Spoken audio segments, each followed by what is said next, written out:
what's up naman mga ka-G-Ride at magandang gabi sa inyo lahat. At sa nakikita nyo, ay di syempre hindi ko din alam kung ano yung nakikita ko dyan. Basta naglalakad lang sila at may mga dala-dala. Ay sa sobrang traffic nga naman talaga ay matagal din sila nakauwi. At syempre hindi ako kasama dyan kasi nasa bahay lang ako nag-aantay ng Himala. Jeez. Joke lang po. Sa totoo lang talaga, galing lang talaga sila mama dyan sa work. Then, syempre, papauwi na din sila. Ayan, sobrang traffic talaga, hindi siya umuusad. Parang ako, hindi nakausad sa kanya. Uy, joke lang. Ano kaya yan? Ganyan siguro yung mga, yung mga ginagawa pag sa mga Katolik. Ayan, pag malapit na talaga ang Pasko, malapit na pala yung Pasko, papatok na naman ako sa bahay ng mga ninong ko.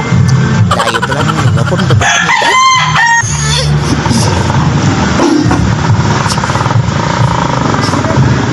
napakaliwanag na naman ang daan. Siyempre, hindi naman tayo nakalabas. Hindi tayo nakagala. Uy, para naman pinulong. Ayan. Ayan mga kagawad at ayan, shout out na pala sa mga riders natin. Lagi po tayo mag-iingat sa daan sapagkat delikado na po kayo ng panahon.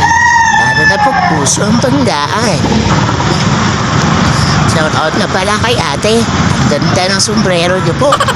Kasing ganda mo. Ayun, so matagal nga naman talaga sila mamalakaw sa mga dami. So syempre kami nag-aantay. Then nasa nakikita nyo nga pala guys, at medyo mabagal yung motor nila kapagkat may karga po yung mga panggatong.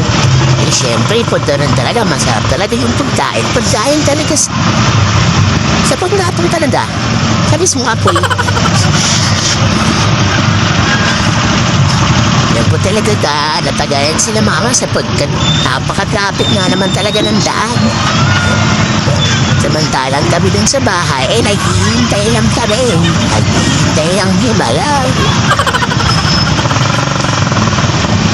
Aba talaga pag ganyan, sobrang traffic.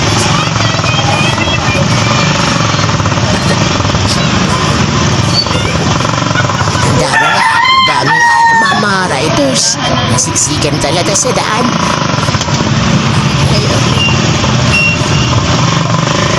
Ayun, nakikita yun naman kung gaano kapagod yung motor namin sapagkat daming karga yan, mabibigat na kahoy. Kasi nga naubusan nga ng panggatong sa bahay. Galing pa sila mamasuot.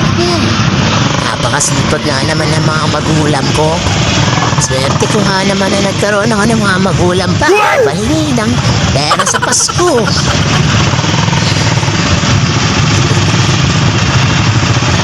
Ayun nga ay mahirap nga naman talaga dumaan lalo na taglagok yung daan. Pero buti na lang ay nakauwi sila naman ng ligtas sa awa ng Diyos.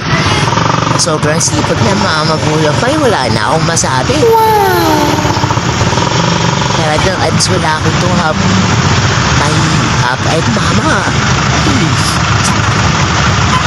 Para naman hindi ko sila masabihan ng gano'n sa personal. Kaya sobrang traffic. Sila talaga yung mga sasakyan sa mga dumadaan kanina. Ganun talaga pag mga adolik. Ganun talaga ginagawa pag malapit na yung Pasko, guys. Siyempre, wala akong alam sa mga kaganapan na yan sapagkat nasa bahay lang ako. Hindi ako kasama sa work. Hindi naman niya ako sinasama sapagkat balak ginalawa ko. Uy! Okay. And so kasama pala yung mga maliliit na kapatid namin. Kami lang dalawa ng kapatid kong babae nasa bahay. Ano ba? So ayun nga lang pala guys, maraming salamat po pala sa pag-suporta po sa aming channel at sana po patuloy po kayong